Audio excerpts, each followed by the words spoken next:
बिस्मिल्लाहिर्रहमानिर्रहीम। एक mega ship के ऊपर कितने ट्रकों और ट्रेनों का सामान होता है, इस हवाले से एक बात ज़हन में रहे कि एक मेगा शिप जो कि 400 मीटर लंबा हो, हैम्बर्ग जो कि जर्मनी की एक पोर्ट है, उसके मैनेजर के मुताबिक एक 400 मीटर लंबे मेगा शिप के अंदर 3800 ट्रक के बराबर सामान होता है और ये 50 ट्रेनों के बराबर होता है और इस शिप को क्लियर करते हुए 48 घंटे लगते हैं।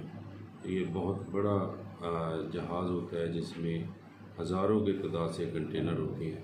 तो एक मेगा शिप जो है वो बहुत ही बड़ा वज़न उठा के जा सकता है, इसलिए जहाज़ जो हैं वो ट्रांसपोर्टेशन का दुनिया में सबसे सस्ता ज़रिया है। एक जहाज़ मेगा जहाज़ 3800 ट्रक और 50 ट्रेनों का वज़न उठाता है। Thank you very much.